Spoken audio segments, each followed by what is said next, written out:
Hello, everyone.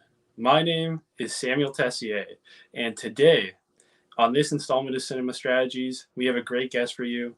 Instead of looking behind the camera, we're looking in front mostly today. We've mostly had crew members, directors, script supervisors, uh, a whole mess of people, creative behind the camera, but now, like I said, we're looking in front. The actor I'm talking to today was a part of the main cast of the show Stumptown. He was on one of my favorite shows, Curb Your Enthusiasm. He was also in the films Focus and his personal own film, I, Gilbert, which we'll be talking about. And here he is, Adrian Martinez. Thanks Hi, so much for having me today, or joining us, or Adrian. My bad. Adrian. Thank you, Samuel. I'm excited to be here. Thank How you you so doing? much. Uh, my first question to start us off, a really easy softball for you. What was the last film you've seen, Adrian, and what did you think of it?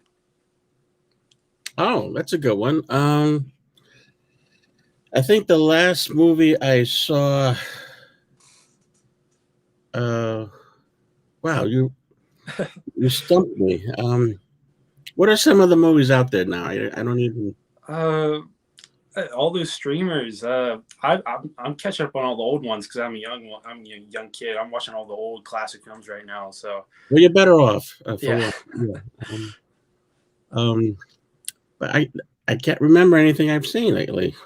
What was something you've enjoyed recently, Adrian, if you can remember? I enjoyed I Gilbert. I I really did. Gilbert. Uh, yeah, that's a good one. Any shows like limited series or anything you've seen? I liked that one about the Queen's Gambit. That was good. Queen's Gambit. Awesome. I love chess. I'm a big chess player. And Yeah, I love Anya Taylor Joy, but it's the two things I love. I just haven't seen them combined yet, like yeah. the Netflix show. So I have to Anya's catch right up here. Anya, on them. Oh, having she's busy. yeah. Craft. Okay. We're focused on you anyway. We can't be distracted. Uh, like as a filmmaker now, like you're a filmmaker behind and in front. So is there one filmmaker that you look up to the most, and like which one of their films was the first to really speak to you and like draw you in to like really attract you to them? I was very drawn to the works of Martin Scorsese. I know a lot of people say that, but for me, his work always had the best combination of just cinematic gorgeousness and a lot of emotional heart. And I think that's the best combination when you make a movie. If you look at Taxi Driver, it's really important for aspiring filmmakers when they decide to write a script to think about what's going to be the metaphor. And I went to see Paul Schrader speak. He's the writer of the script for Taxi Driver, and he said the metaphor for him, because he was in a dark time, he had just gotten divorced, and he was all upset. He wanted to write a movie about the pain he was in, the loneliness he was in, and so he wrote Taxi Driver because he thought there was no better metaphor for loneliness than this taxi just rambling through the night by itself. And that really stayed with me. So when I decided to write my movie, I Gilbert, I thought about, well, what's the metaphor there? And the metaphor for loneliness there is the cell phone, because we all love it. It can definitely bring us closer together, and it can definitely pull us apart. So that's how the journey began for me. But always think of what's the metaphor.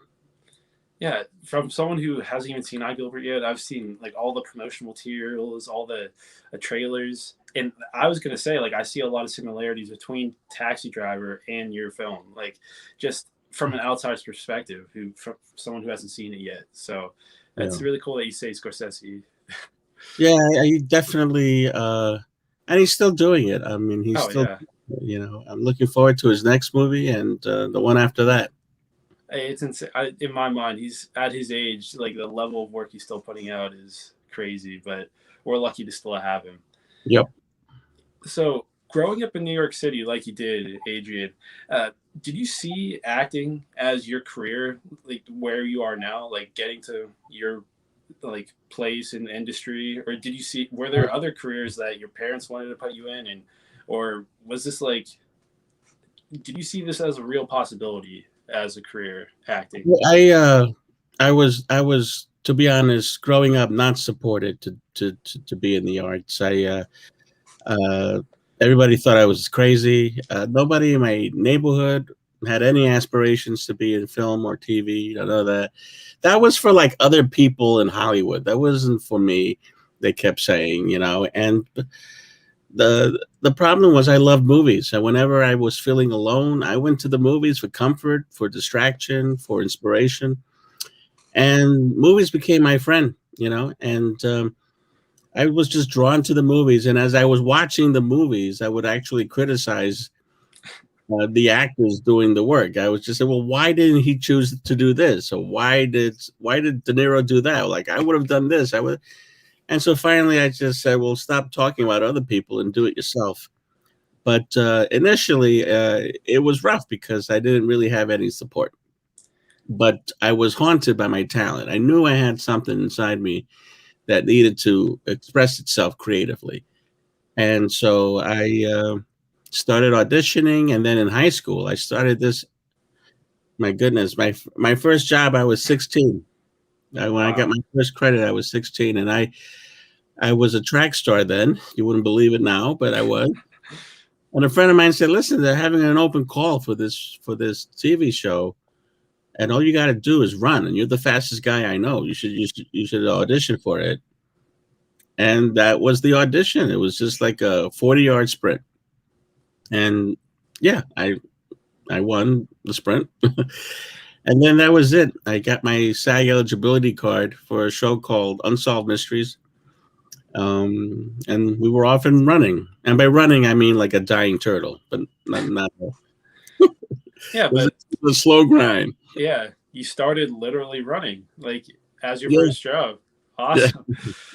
And yeah, what was there a career that your parents thought you should have done instead of acting? Like just anything else, or was there something specific? Yeah, pretty much just anything else. But when it came time to really like do things, they were like, "You should be a doctor, you should be a lawyer, you should do a job that has a pension. It's very important to have a pension." And I was like, "Yeah, but the union has pensions." Like, no, like a real pension. I mean, they just didn't get it. But you have to follow the talent inside you. You have to be true to it, or it haunts you. So these are the choices. You live a Yeah. haunted life and make everyone else happy, or you follow your bliss and take care of yourself.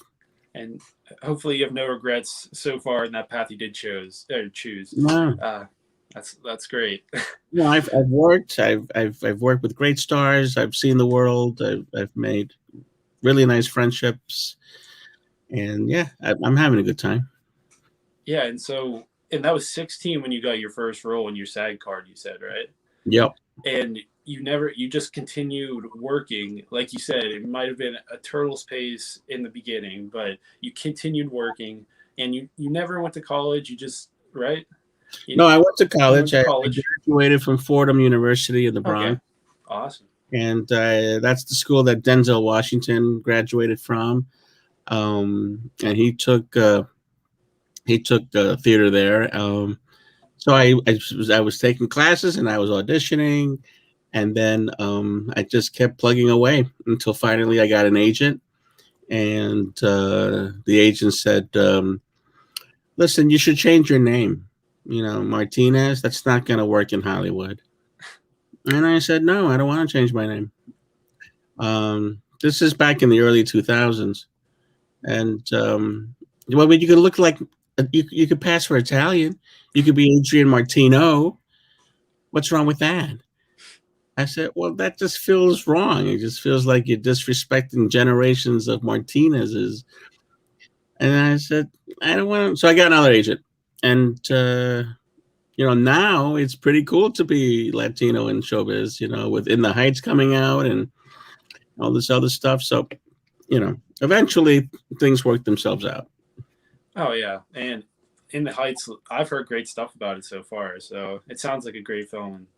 Yeah, reviews are great. So like you said, Martinez isn't going anywhere. So I think that was very smart of you to keep your heritage and Yeah. maintain that.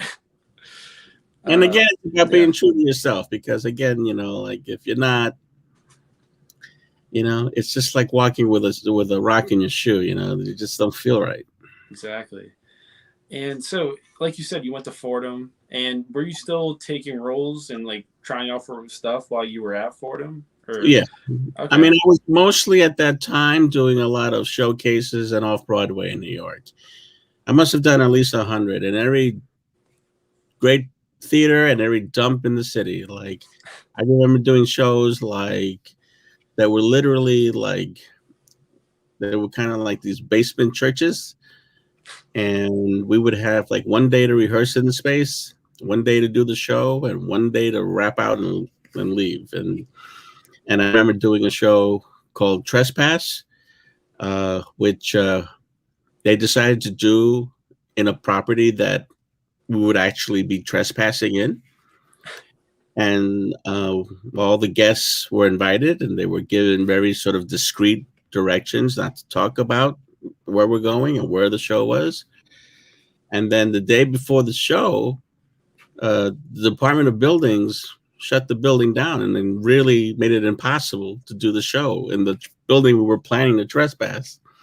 So we wound up having to reblock and redo everything in another building nearby. And we did it at the rooftop of this other building.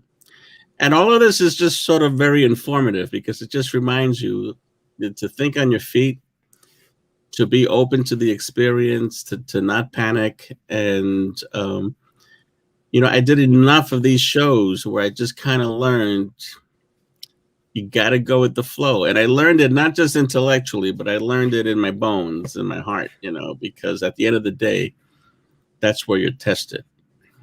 exactly. As much of a veteran as you are in acting, this helped you in so many ways when you actually created your own film. I bet, like all these, Yeah. like you said, there's that unpredictable factor that we can't use the spot, so we have to like improvise very quick and find something else. Like Yeah. that's something you can't really teach at a film school. If you even if you went for directing or something, it's just being out there on set as long as you have. That's what Yeah. you've learned, and that's amazing. And a lot of the directors that have had success, they all say, be open to the miracle. Like Francis Coppola, who directed The Godfather and Dracula and all these great movies, he said that the screenplay is like the newspaper in that it changes every day. And you can write your script, and then when you show up to set, just be open to the miracle. If an actor has a good line that's better than something you wrote, use it. If the set designer puts something laid out for the set and it somehow inspires you in another direction, take advantage. Because it's all really an ongoing work in progress. Yeah, definitely. It's and one of my favorite shows that you were in, that the script reflects that a lot, because there really isn't one for Curb Your Enthusiasm, which is crazy. I'll talk about that a little bit later, but that's I find it crazy how they make that show. But one of my favorite quotes that you've had is that you've described how people see you like as booger fame. Like they think like maybe I've seen that guy or something like that. But Yeah. can you explain exactly what that is to our audience, and like what do you think you might have exceeded that tier by now, or are you still on booger fame level?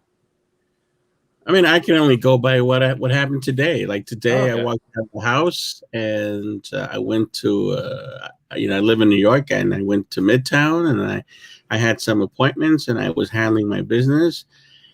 And there was a guy that said, "Hey, what are you? I know you." Like, and he put on this face like he's picking his nose. Like, I know you from. Where do I know you from? And I don't know. I wasn't there when you watched me. Like, no, come on. So I definitely go through that every single day. I get stopped like 10, 12 times a day. And I would say out of that, 3 know my name, like Adrian Martinez. Which look at this. I typed in Adrian. I didn't type in my last name. I have But it on the bottom third right there, bottom yeah, little scroller. but but it just represents how it doesn't really. I don't really care either way. It's fine. You people like just they sort of project. Like at one time, I was doing an episode of Law and Order, and I was working with this actor Vincent D'Onofrio, who if you don't know, you should Oh totally yeah. find out who he is.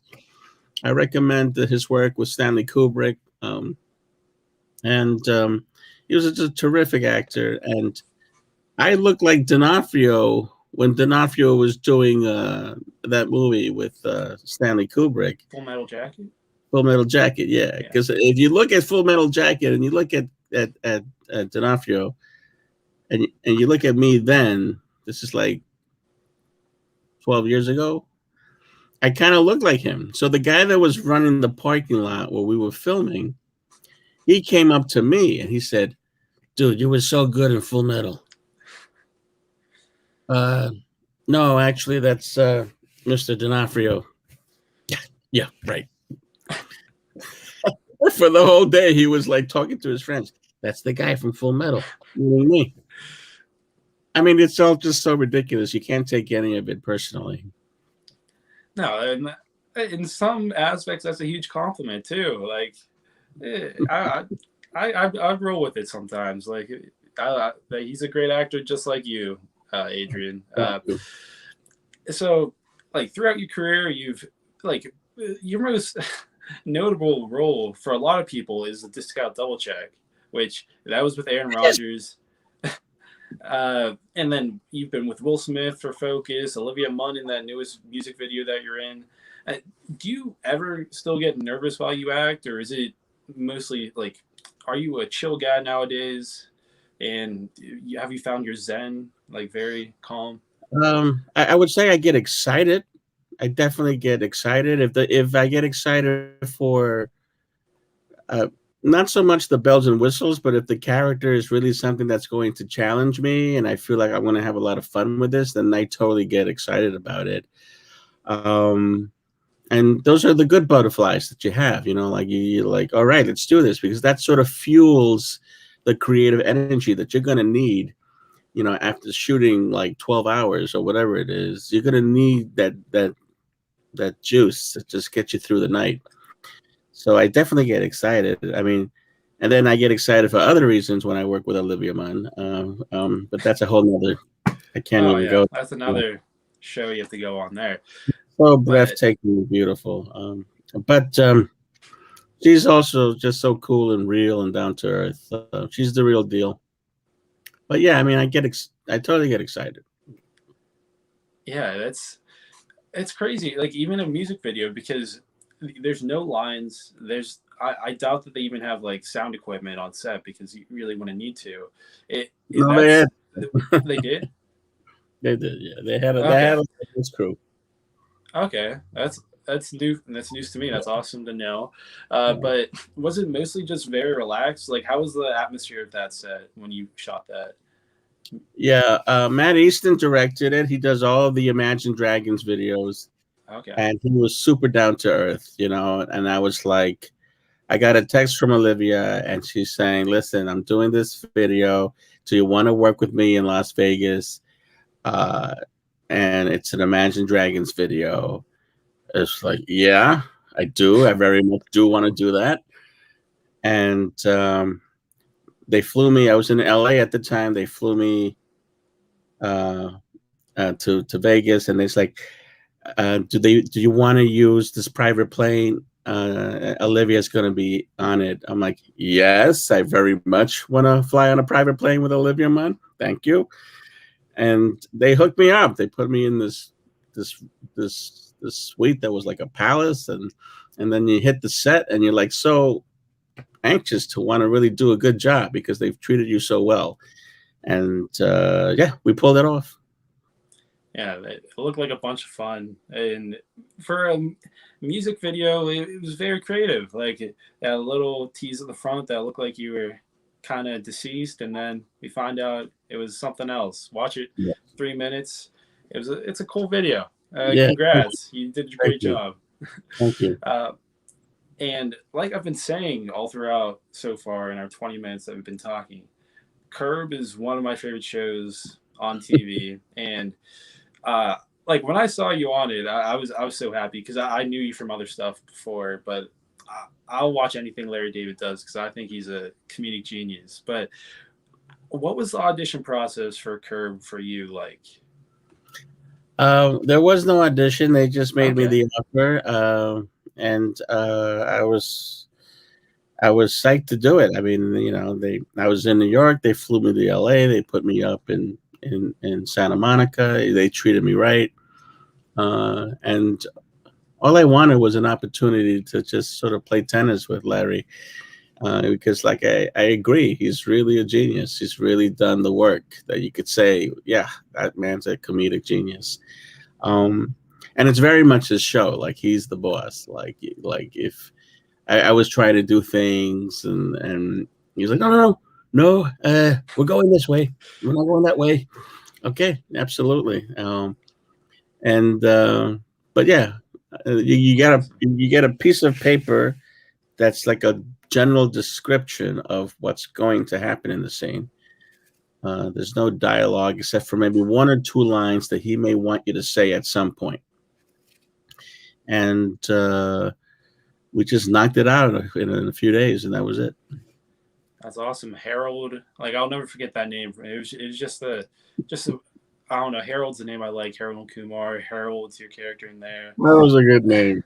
Harold's a good name, and yeah, to me that would be daunting to get an offer from the Curb, but like, was that just another offer? You said like, there's no way I'm passing this up. Like, as if I'm sure you're a fan of Seinfeld as well. Like, there's like that would I've just be actually crazy never for me. seen Seinfeld. You've never seen Seinfeld? Wow. Yeah, I do plan on doing so. I hear Not good. even any reruns. Like it's playing all the time. Yeah, I'm gonna definitely get to it, but I have not seen it. Wow. Don't tell Larry that. No way. I wish I I've canceled seen that. a lot of Fingers Curb. crossed. I was definitely psyched for Curb. I've seen a lot of Curb, Yeah. and Is improv? Oh, I'm sorry. no, I was Yeah. just gonna say I'm gonna carry a mint, so the next time I see him, I'm gonna hand him the mint and just like, and Yeah. it's gonna be like a little inside joke. Well, you got your job back, so you can do that now. But is improv? Do you see that as one of your like good traits as an actor? Because that's all Curb is. Like, do you see that as one thing you can do like very easily? Yeah, I do enjoy it. I enjoy it. I'm good at it. It's something I feel like I do my best work when I improvise. And there's a good amount of improvisation, like in some of the movies I've done. Um, I did a film with Amy Schumer. I Feel Pretty, Yeah. and she was a sweetheart. She just had a birthday. She is a good person, and she just let me do whatever I wanted to do. Oh, And there's a scene where I'm trying to really empower her to start her hero's journey in the movie. And I said to her, trying to remember now, you are brave, you are blonde, and you got this. And she was like, I am brave. No, you are brave, you are blonde, you got this. And I was like pounding my stomach and everything.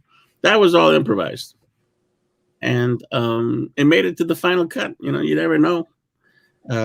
But you do it scripted. You make sure everybody's happy, and then you say, "Hey, can I got an idea?" And just make sure the idea is good. Don't waste people's time. And they were fortunate enough to let me, you know, do that my way, and I'm grateful. yeah, that must be one of the most rewarding things as an actor because, like, when something you created fully on your own, like that one take made into the film, Yeah. and that feeling much. That's great. Well, if you're Uh, directing, you're just happy that they came up with something that of was strong. course, I mean, because at the end of the day, the writer still gets his credit, and the director still gets his credit, and so it's just like you just help them out. exactly. Names of the characters you have played have varied vastly. Like Hector, you've played Hector a few times throughout your career, and then Now, Bob. has been one time, then Farhad has been in Focus. Uh, Right. do you believe that you're a bit of a ambiguous nationality has contributed to more or fewer roles in your career? I think I would say more, but to be honest, I won't allow myself to say every time. And I would actually have more credits if I had wanted to do just the same thing that they wanted me to do. But I'm really interested in trying to do things that are different, and trying to challenge myself, scare myself, surprise myself.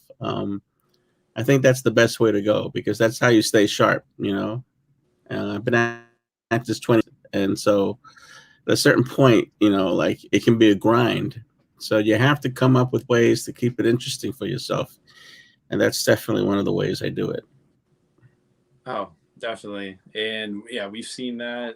And yeah, I recently watched Focus in kind of preparation for this interview, and the work you do there is it's different from the work that I was seeing from you. So it was refreshing to see that. And you've talked about Olivia Munn and then Margot Robbie in there, and just some really great female actresses that you've gotten to work with, which it looks like you're getting I need a emotional, Adrian. moment. You just can't blurt out Margot Robbie. I need a moment to just kind of. Okay, we'll give you a second. I'll read my next question while you recuperate. Oh, Talking I'm about good. more I'm back. ladies I'm on the back. set of Lady and the Tramp, you were there with. There were many canines on set. Uh, Many. did, yeah, did they ever act unprofessionally around you, or were they very on point, on task? Well, they were really good um, actors. I mean, they were handpicked from rescues. They were rescues. All the dogs were rescues. Wow. So that was something that I was really happy that Disney did. And then the trainers were there right off set, uh, coaching them like do this, do this, do that.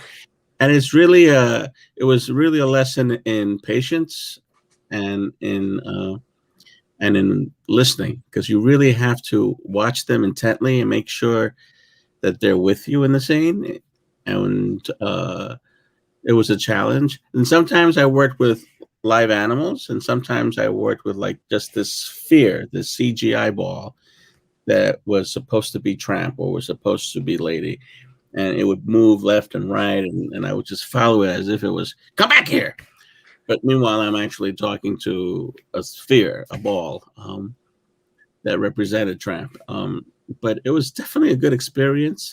We shot that in Savannah, Georgia, which I have to say is gorgeous and really represented the sort of turn of the century aesthetic that they were going after. It was the perfect spot for it. They have cobblestone streets and Spanish moss, and it's just perfect to shoot there, that movie. So yeah, it was cool putting on those costumes from Oscar winners, Do you think they developed an aversion to you at all since you're kind of like the antagonist to them, like It's trying funny to you attack them say in a way? that. Yeah, the first day that I was actually working with Tramp on set, it was kind of like an aggressive scene. It's the scene where Tramp is like talking to Lady, and then he kind of like walks around this. He sees my character Elliot, and he's kind of like hiding behind the dog catcher truck. And when I see him, I say, "Hey, look at you! Come back here!" Like I get kind of like, and Tramp got really upset. He got really like he started like really barking at me, and so we had to just sort of like double down on the time I spent as Adrian, as the person with with with Tramp. I so we went to the shelter where he was staying at, and like state of the art, gorgeous. And I just kind of like played with him, and we ran through the scenes together with me and Lady and Tramp, and we just kind of blocked all the scenes. I gave him a lot of treats. So by the next time we were shooting together, he knew, okay, this guy's just pretending to do this.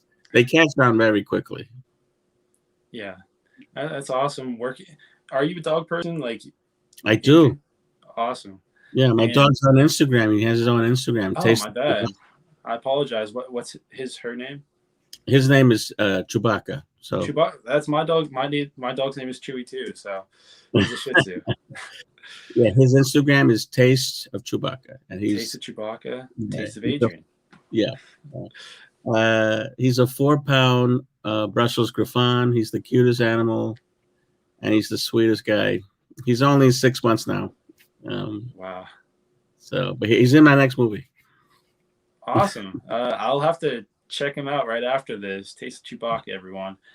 And like Lady the Tramp, that kind of kicked off Disney Plus, It and did. that was very cool. Did you have any kind of mixed feelings about that though? Like, would you have like? I'm sure as an actor, you would have liked this film to be on in the theater, so people could have seen it like at their local theater. So, did you? What did you think about that as an actor? I was fine with it because the reality is you have to go with where the world is. And right now, the world is streaming, mostly. I think the movies are coming back. You know, Quiet Place 2 is just did like 60 million at the box Yeah, office. destroyed. I think if you put out great product, people will still come. But at that particular time, it made sense to put it out on streaming. And listen, Disney Plus has like 150 million subscribers right now. So there's a lot of eyeballs, and at the end of the day, I think more people saw it on Disney Plus than they would have seen it in the theater. And it'll keep coming back because it's never leaving Disney Plus, which is a Yeah. plus for years. The premiere was in New York, and the premiere that we had was on the big screen, and it was Awesome. really cool to see it on the big screen, I have to say. Oh, that sounds great. And working with Disney/ABC again was one of my kind of favorite shows, which was Stumptown, which Yeah. it's kind of crazy. You played a cool character named Tookie, and but they renewed it for season 2, and then September 16th of last year, they kind of reversed their decision, What? and maybe I'm wrong, but Adrian would know. But they canceled it last year. Did you begin to get the feeling that it could be reversed, like when COVID was going on, that it was going to be reversed from like a green light to cancellation because of COVID? Yeah, I mean, we were all psyched for season 2. I thought season 2 would have been amazing. I feel like all the characters in season 1 were established, and we were definitely, I would say, from episode 6 on, we were definitely feeling a groove, and we were all catching each other's nuances and ideas, and we were all kind of like flowing. And then we were psyched for season 2. I thought season 2 would have been terrific. But sometimes life takes over, and the pandemic hit, and the network made its decision that it wasn't going to work, because when you think about it, Stumptown is basically shooting a movie a week. Yeah. It's got car chases, and it's got love scenes, and it's got a lot of business going on. And at that time, there was no vaccine, and everybody was really nervous. So, they made a decision. Listen, we just can't do this right now. And I it was a tough hit, but I understood. Yeah. It's clearly a classic example of you can't sweat what you can't control, and that was so out of my pay scale. I couldn't control that. Of course. And like you said, to me, like that looked like the highest budgeted show that they had on their on their docket.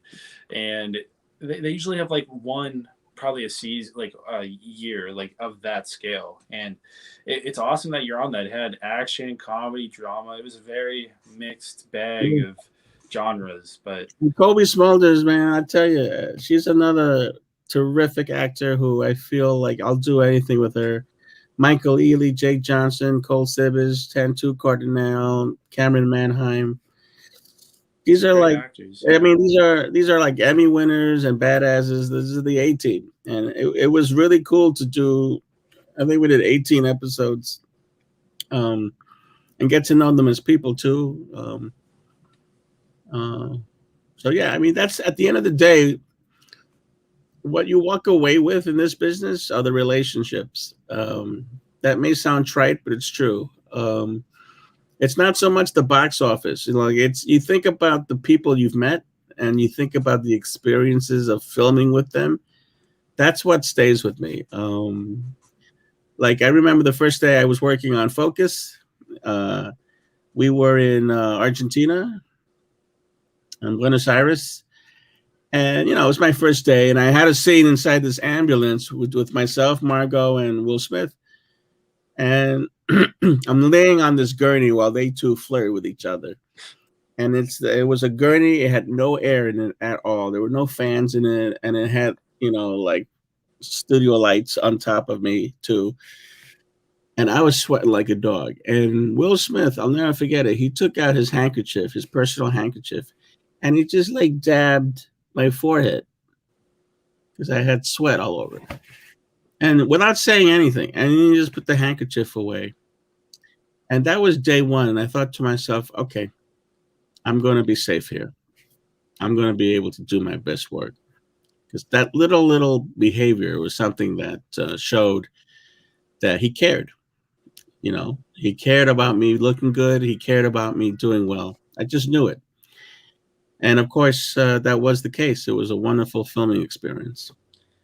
Oh yeah, it's the small things on it in life that make the difference, and that seems like a huge thing to anyone. Like, and for me at least, I would expect the opposite from big people like that. But it's great that your experience was very nice with the whole cast and crew of Focus.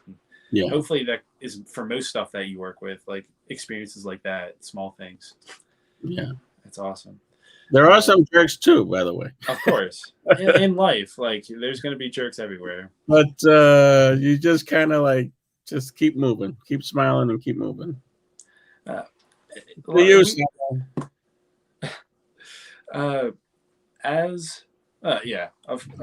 I had a drink to cheers to you too, Adrian, but I don't. But we've seen from other shows, and there's been talks that like Lucifer went from getting canceled to getting picked up on Netflix. Do you like? And there's been talks that Stumptown might be picked up by a different network. Do you have any hopes? Like, I'm sure you have hope, but you're not banking on the show getting picked up by anyone else, are you? No, I'm not. I mean, that's why I write and direct my own material because I don't worry about it. I can't afford to worry about it. I don't think about it at all. And my focus is just staying creative and moving forward. If it happens, it happens. I'd be open to it. But it's so out of my control. So right now I'm working on when I'm not auditioning, I'm working on my next script. I just shot The Guilty with Jake Gyllenhaal, and he's a beast. This guy's a beast, man. This guy, I mean, he's my favorite. Working with Jake, yeah, I swear, he makes Venom behind you feel like a butterfly. I mean, I swear, he's out of control. So I just keep going, man. That's it. And when did you film The Guilty, Adrian? The Guilty was earlier this year. Awesome. And it'll be out soon. And it was interesting because Jake was very, very, insistent that we follow social distancing and we do all the right things. And it was a very tight set.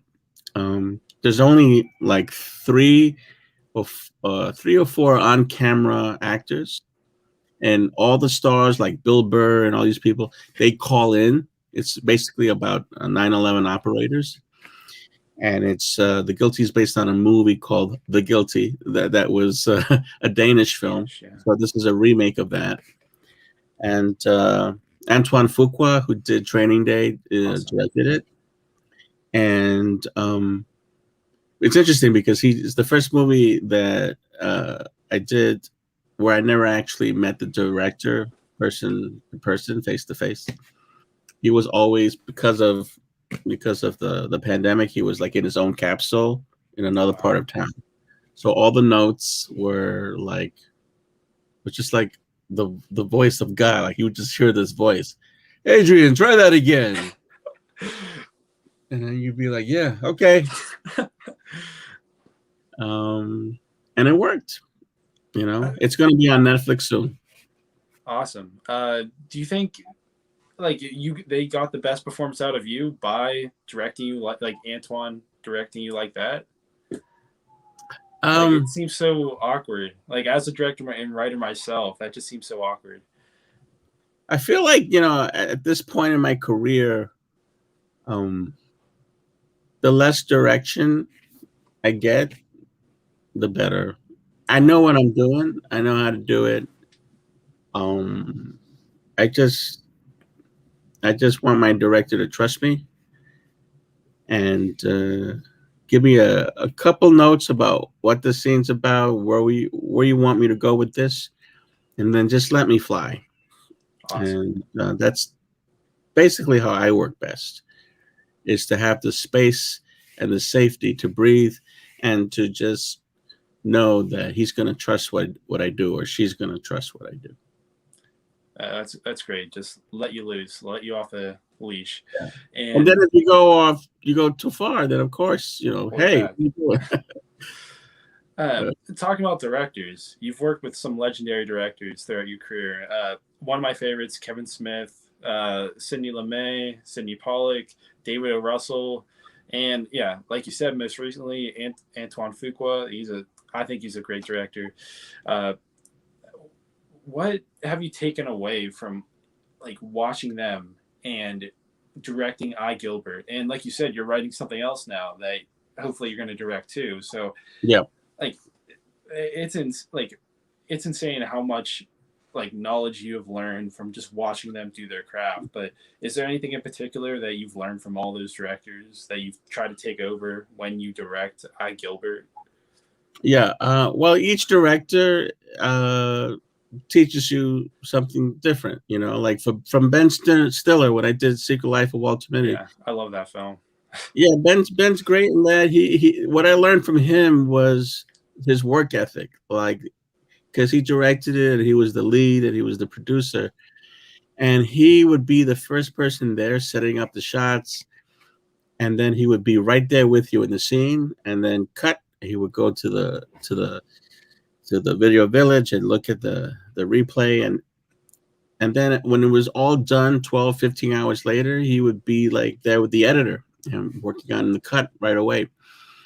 And I mean, that takes a discipline and a work ethic that I still aspire to reach. And so for him, I certainly learned that. And then from Sidney Pollack, I learned, I mean, this is a gentleman, rest in peace, that I did The Interpreter with him. And I worked with Nicole Kidman. And I was nervous. I was kind of like, it's kind As of you like, should be. yeah.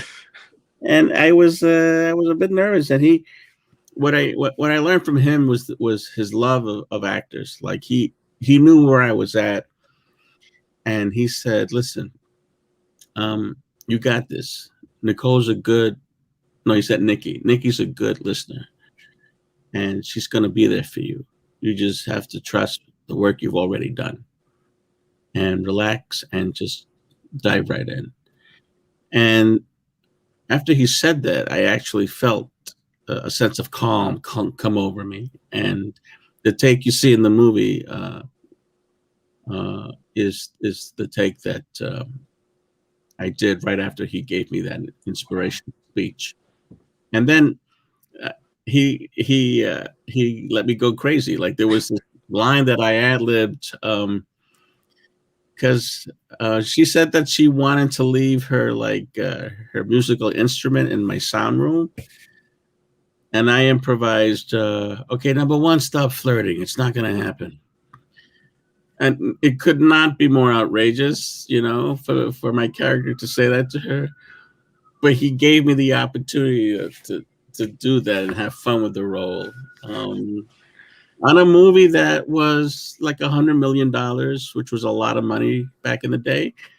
And he still let this nobody just do his thing and ad lib like that. And I was very moved by Sidney Pollack. Uh, who else? Well, Yeah, Kevin Smith. Like, Kevin Smith was cool. He's very much like what you see, you awesome. know, in his persona with the hockey jersey and all this stuff. Like, very cool guy. I got in a little trouble with him because I was like in this gang, you know, and it was the getaway scene, and Kevin wanted me to be the getaway driver. So they put me in this Esplanade, this huge car with like five other guys. And the AD came up and he said, "Listen, I want you to just blast down the street. This is a public Brooklyn street, and they make a sharp right. It's the getaway. All right, go." So I got in the car and I just blasted down the street. But when it came time to make the turn, I turned very slowly and awkwardly, like it's definitely not a chasing now. I hear cut, and the AD came up to me and he's like, can I see your license?" I said, "I don't have a license." I told my agent, I don't know if they, I told my agent to tell you that I can drive into frame and out. That's it. And he was like, well, he walks away, and I see him huddled up with Kevin Smith, and they're like talking, and then they point to him like, and so the next scene I was in the back seat. To this day, I don't drive. I don't have a driver's license. You're a New Yorker. Like, you don't need Yeah. one. But that was one day where I really could have used it. Oh yeah. I really want to watch Cop Out now just for that scene. I haven't. I've always heard bad stuff from his relationship with Bruce Willis. So that was probably after the film, but it's very interesting. I want to watch just for that getaway scene now. Yeah, I mean, it's called Cop Out. I call it Cutout because a lot of my stuff didn't make it to the final product. But I still enjoyed, like, again, like I enjoyed working with Bruce. I enjoyed working with Kevin Smith and Tracy Morgan. You know, these are cool people. Of course, definitely. And now I can't wait to talk about I Gilbert, which is your first baby, like creative baby. Uh, and so I think I've read about your inspiration for I Gilbert, but the inspiration to create a film. Like everyone knows you as an actor, Adrian. So have you always wanted to write and direct something? And when did like you become serious and like start searching for ideas to like make into a feature film?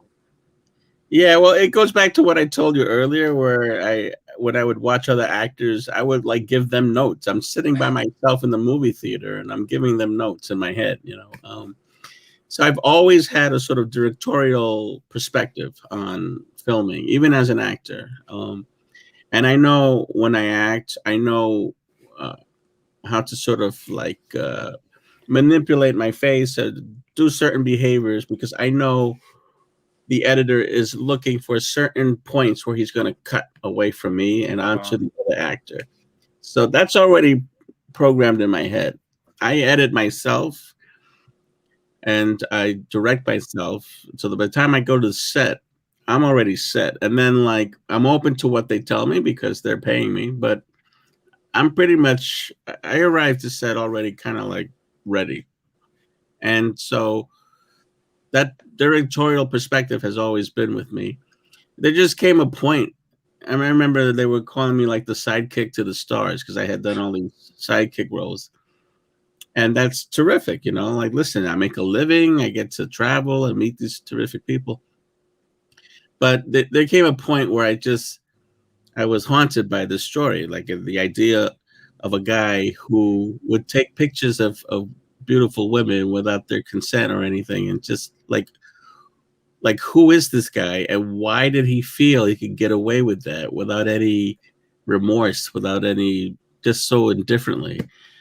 And so that came into play. And then I was thinking about what Paul Schrader said about how when you write a script, you have to have a metaphor. And so I thought there's no greater metaphor today than the phone, the cell phone. And then I thought about my daughter. I have a daughter who I care about, I love deeply, and I'm wondering like who is she going to wind up with if we continue just to be so like disconnected in this world right now. So you all those three components came together, and that made me want to write the script. And I had a window of a few weeks. We shot it on in 20 days, Wow. and I tried to raise the money. No one really gave me the money. I think the first time you do a feature, you're going to have to come up with it yourself, usually. And so I moved my money from savings to checking, and I just shot it, man. I called my friends. Hey, I need you, Dasha Polanco from Orange is the New Black and In the Heights, and Raul Castillo, I've known for years. He's now in Army of the Dead on Netflix, which is crushing it. He's the guy with the blonde hair, the Latino guy with the blonde hair. Have you seen Army of the Dead? No, I haven't. I've seen all the trailers. I'm really looking forward to seeing it though. Yeah, it's a good one. It's good. So that's one film you've seen recently. Yeah, that's it. Okay, that's it. We solved the mystery. Yeah, but you have great actors. I'm like on the budget, on the small budget that you had. It's the talent that you have is amazing, and it's really great what you could pull out. And I can't wait to see it. Like as just a fan of acting and filmmaking, I'm excited to see like as a career actor what you could create with your first film. It's like, definitely dark. It's creepy. It's a very intimate story. It's not what you would expect from me, which is what I wanted. I wanted to surprise people with it. But it's definitely creepy and weird and dark and funny, but like dark funny, But I'm proud of it, and we're gonna have a sale very soon. I can't announce it yet, but it's coming. Was there any moment during the production where like you just think to yourself, maybe I bit off a bit more that I can chew here, and like I don't know if I can handle everything that I kind of wanted to like? Well, it was right before day one. I was like, what am I doing? What am I doing? I don't know how I'm going to do this. But what I decided to do, which worked for me, because I had shot short films in college. So I said, I'm just going to do a short film a day. And that's it. We're doing one short film a day, 8 pages. That's it. That I can do. And then the next day, I'm just going to shoot this one short. And you do that for 20 days. Now you have a full-length feature. So that's how I was able to wrap my head around it. I had no problem going between actor and director. That comes easily to me. I don't know why, but it does. Actors brought in ideas, and I was open to all of them. Some of them stuck in the movie. What I did not enjoy was producing, because it's I like money, but I don't like money. I don't like thinking about money. I don't like doing my taxes. And it was weird, like being the producer and having the line producer come up and be like, you have to sign these checks before lunch. And I was like trying to be in this character and try to get it right. And I was just like, oh, all right. So that whole thing was weird. I'm going to fix that next time. So you're getting a producer next time, fingers crossed. Right? Absolutely. Yeah. And that's even making my short films. I like having a producer. Just it's two different mindsets, like you've been saying. Like, and it takes, I think you're saying, like it takes you out of your kind of creative side in a way. Yeah, 100%. But the producer's job, like you can't do a movie without it.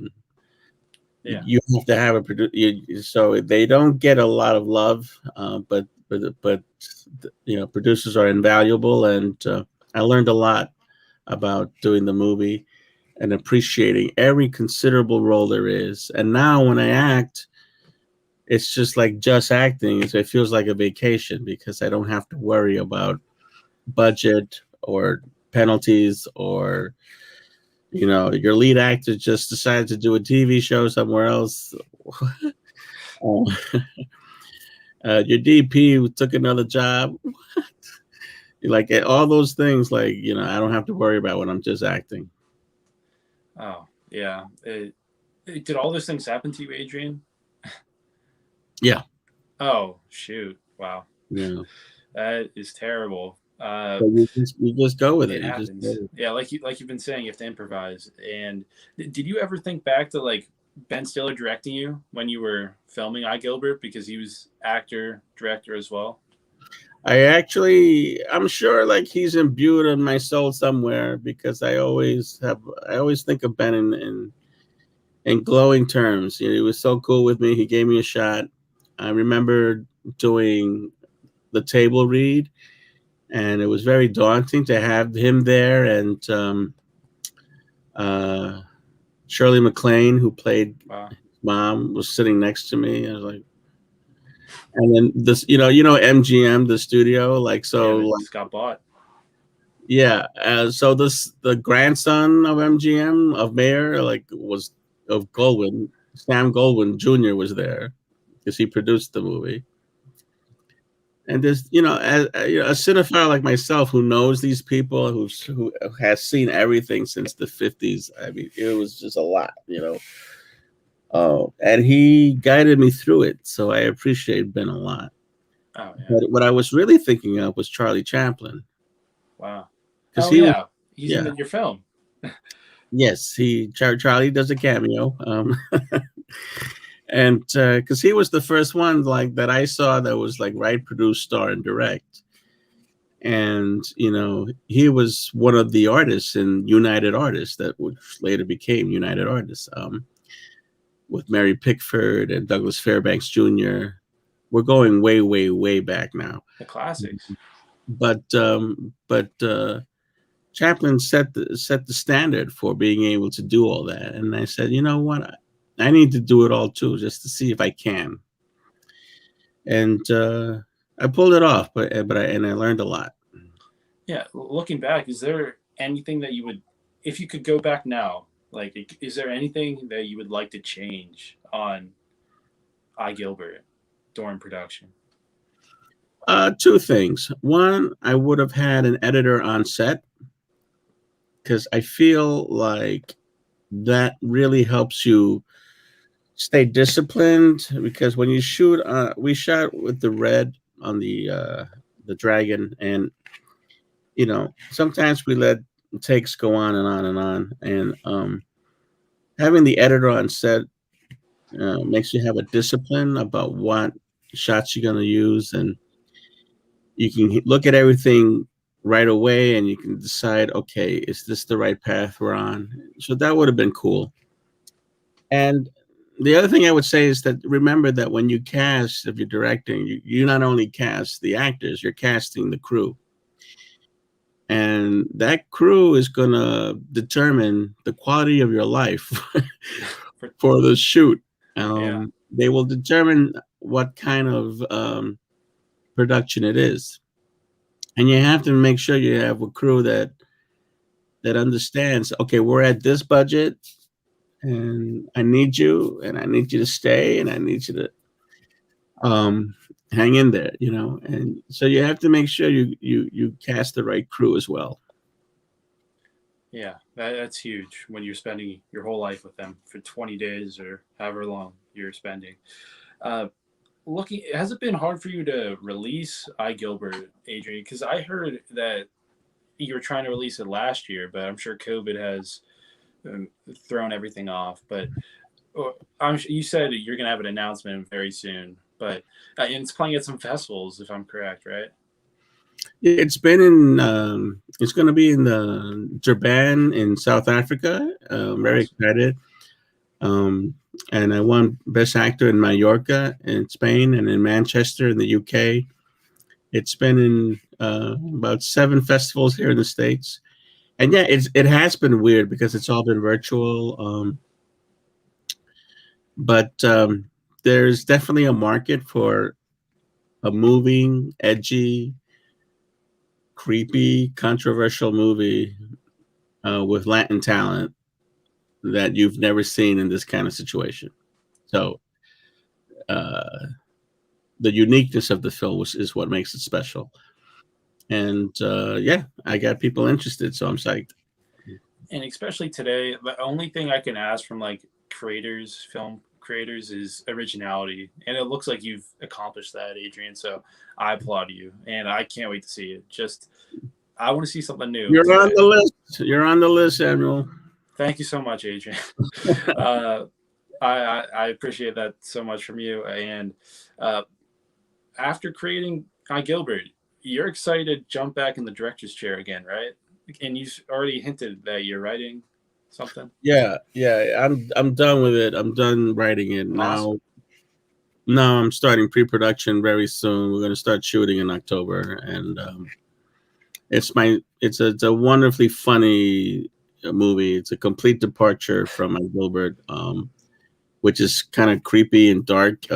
This one's going to be satirical and just laugh out loud, good times about a Latino who hates being Latino and how he has to overcome his self-loathing in order to save his own life and that of Wow. his family. And if you look at what's going on in the world today, there's a lot of arguing about race and identity. So it's definitely the right movie for today. But it's again funny. I'm not preaching to anybody, but it's Of just a laugh course. out loud good time. It seems And like it's also a totally timeless theme. It seems like a timeless theme as well. And like I Gilbert, like it was about kind of isolation, which really melded into last year and this part of this year. But it's also a universal theme as well. So it's yeah. awesome that you're hitting all those kind of marks. Uh, yeah, I look forward to when you announce that. And like, have you had an easier time finding funding for your second feature? Because you said like your I Gilbert, you had to. Uh, it was a headache to try to find all the funding. Yeah, I mean the only headache was telling my kid the good news is I'm making a movie and the bad news is you're not going to college. Kidding, not kidding. Um, but yeah, I mean, for Gabacho, I've got a really good source who has a passion for the story, so I'm in Great. a better place this time.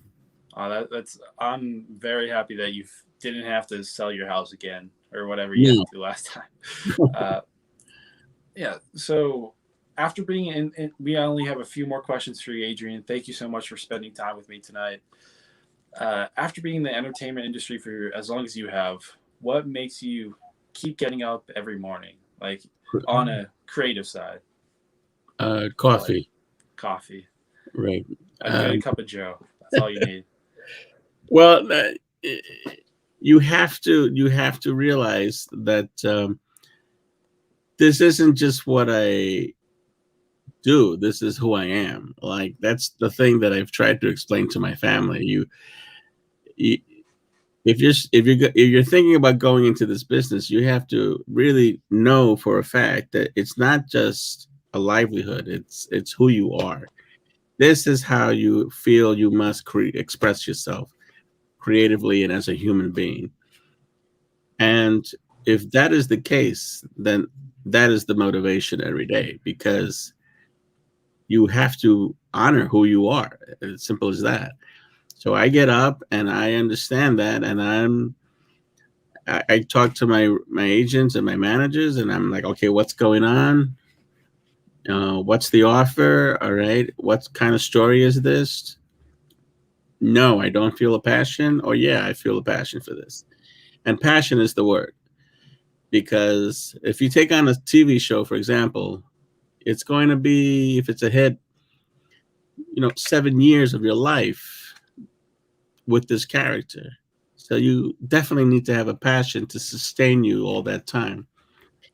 And then if I'm not working on something that someone else is paying for, I'm again writing and developing my own projects. Like I have a pilot I just finished writing, and it's essential to just, honor your talent and water that plant. Otherwise, you're doomed, man. You're just gonna be this coulda, shoulda person, which is a horrible fate.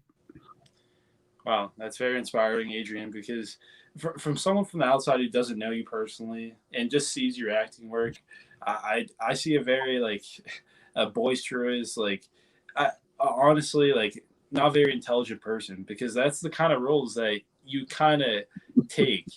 But just from talking to you from this time, it seems like a very intelligent and like thoughtful person. So Yeah.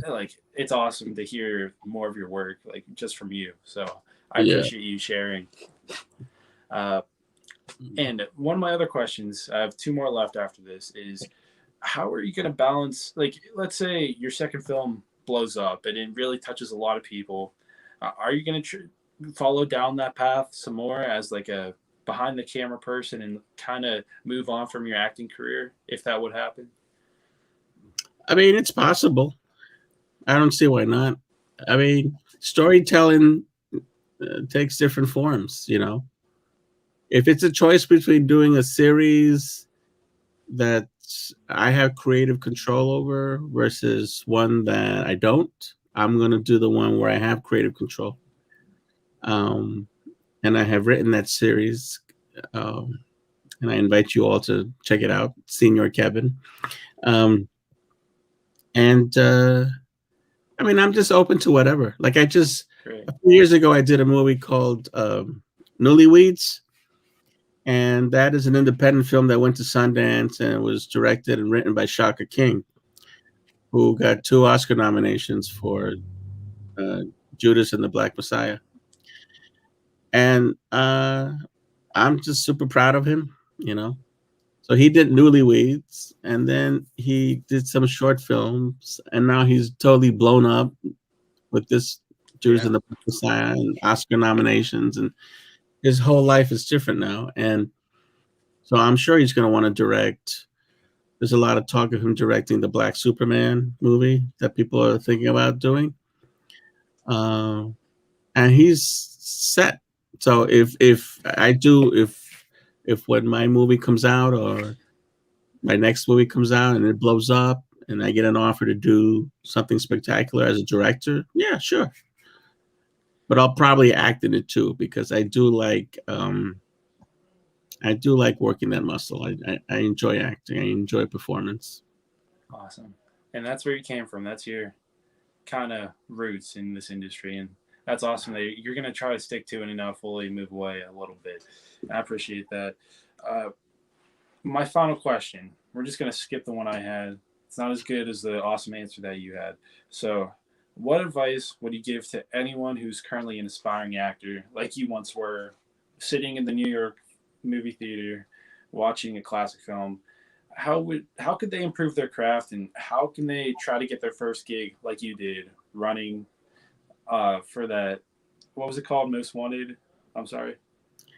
Unsolved Mysteries. Unsolved Mysteries. There you go. So how can this young actor try to be a success like you were all the way back then?